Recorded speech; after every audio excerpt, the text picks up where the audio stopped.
La mercadería.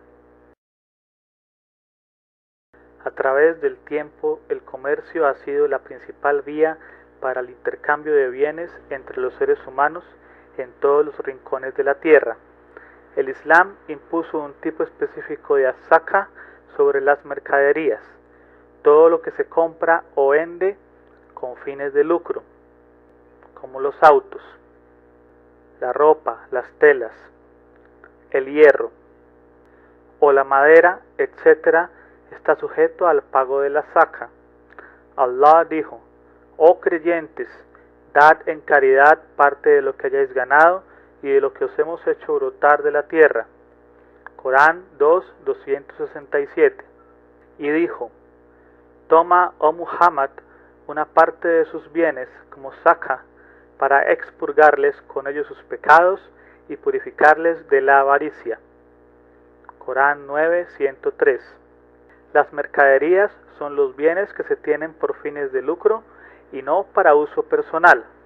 Deben pagar azaka si llegan al nisab y se los ha tenido por un año hijri completo, que se posean con fines de lucro a través del comercio con los mismos. Si la intención del comerciante cambiase de lucrar comercialmente con ellos hacia el uso personal, pues el haul se interrumpe. Si vuelve a tener intenciones de lucrar comerciando con estos bienes, se inicia un nuevo haul, excepto que use esta excusa del cambio de intención para evadir el pago de la zaka. En tal caso, el haul inicial no se interrumpe. Y en cuanto a cómo se paga la zaka sobre los bienes comerciables, si pasa un haul en su posesión, la mercadería se contabiliza y se evalúa al precio vigente en el mercado y luego se paga su azaka en la misma especie o de su valor en efectivo, según sea la conveniencia de la gente necesitada. La mercadería que se cuenta para pagar el azaka es solo el stock que se tiene preparado para comerciar con fines de lucro. Los activos fijos no se cuentan ni se paga azaka por ellos.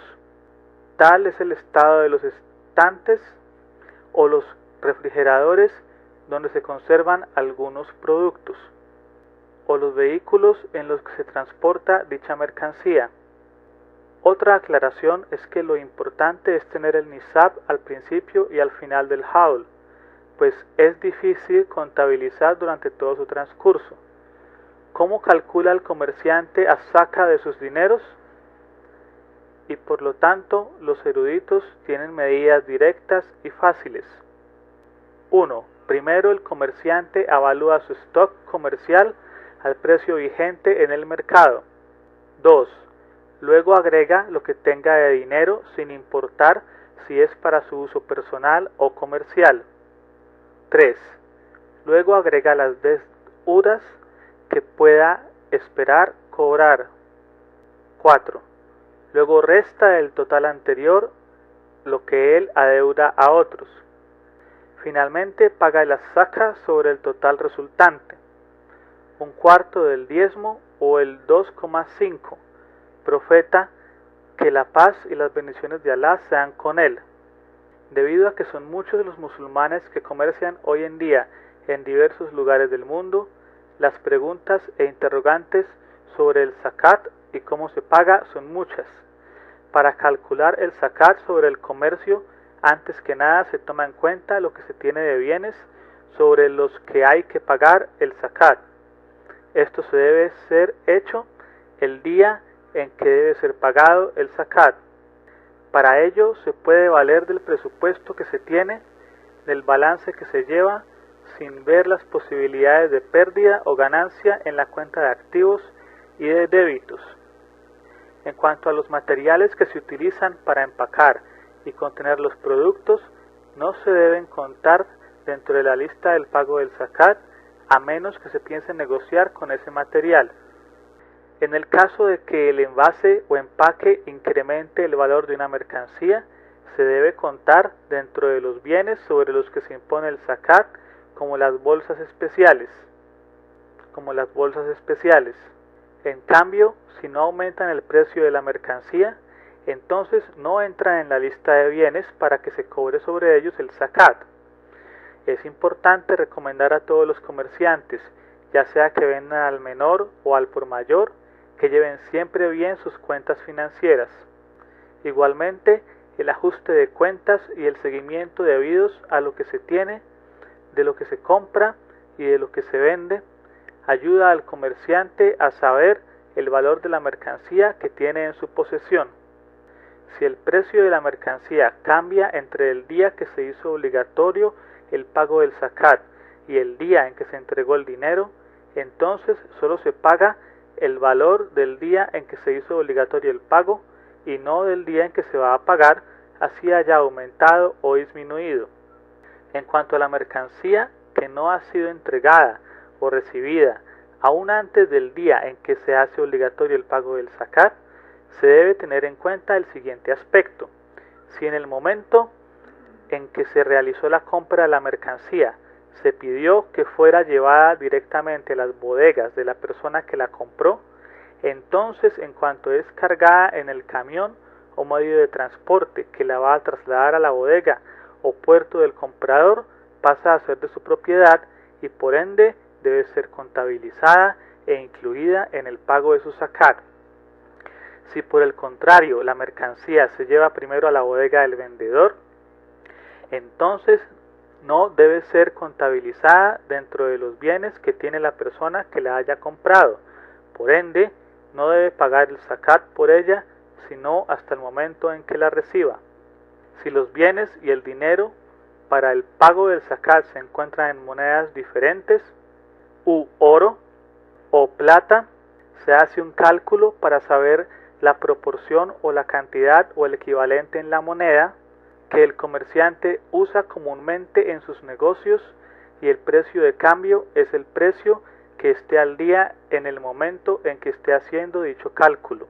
En cuanto a la mercancía que ha sido comprada para pagarla en un término establecido y que puede ser largo o corto, pero que la persona que la ha comprado todavía no la ha recibido, entonces esta persona no debe contar dichos bienes dentro de los que debe pagar el zakat, pero el vendedor, si es musulmán, obviamente, debe contarlos dentro de su estado de cuenta para pagar el zakat por ellos, porque son todavía de su propiedad. Sobre las mercancías que son materia prima, con las cuales se producen los demás bienes, como el acero, el hierro y el aluminio para la producción de automóviles, o los aceites para la preparación de jabones, por ejemplo, para pagar el zakat por ellas se debe tomar. Esta regla también se aplica para los animales y demás, las semillas, las plantas y demás materias que se tengan para la preparación de otros bienes. En cuanto a las materias secundarias que no son o que no entran propiamente y directamente en la producción de los demás bienes, como lo es la gasolina o el petróleo, por ejemplo, entonces sobre estos bienes no debe cobrarse al-zaká como los bienes fijos.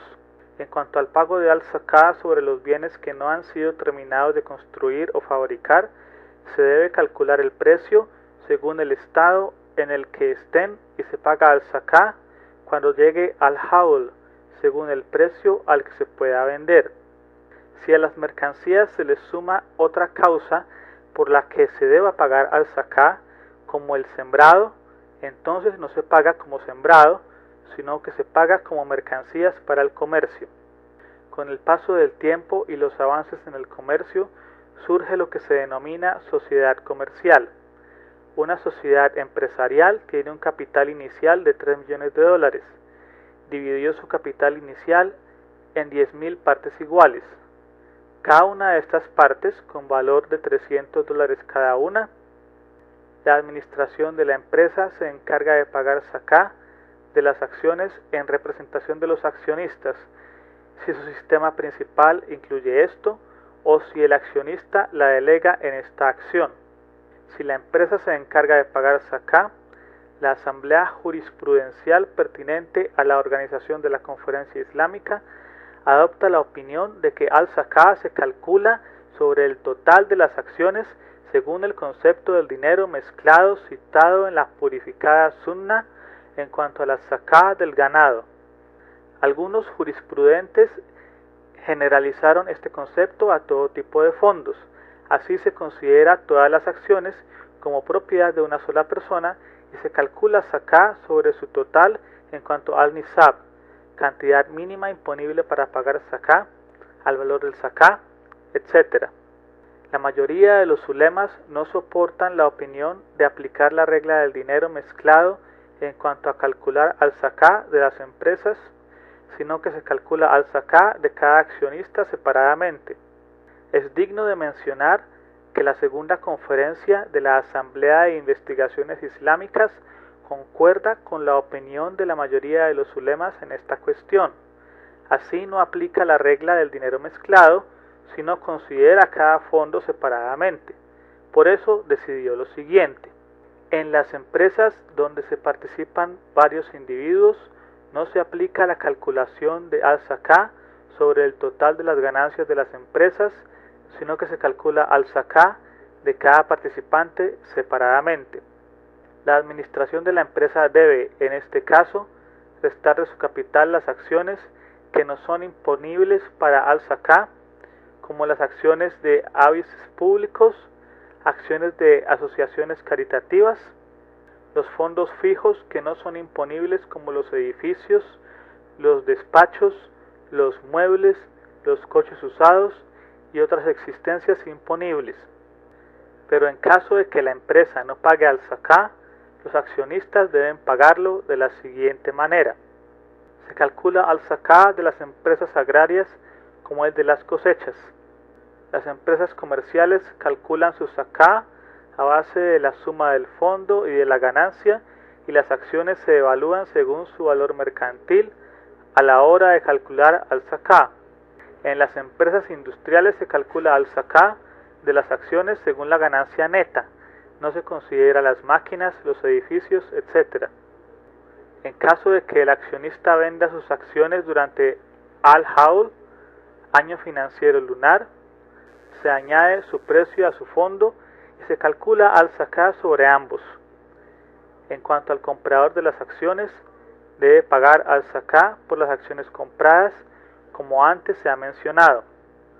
Clases de fondos que no son imponibles para al-Zaká, como lo que sale del mar, por ejemplo, las perlas, los corales, los peces, excepto cuando se convierten en bienes comerciales, lo que se alquila, como los edificios, los coches, etc., no son imponibles para al-Zaká, sino que se paga al-Zaká sobre su renta si consigue al-Nisab, cantidad mínima imponible para pagar Zaká, y pasa al-Hawl, año financiero lunar.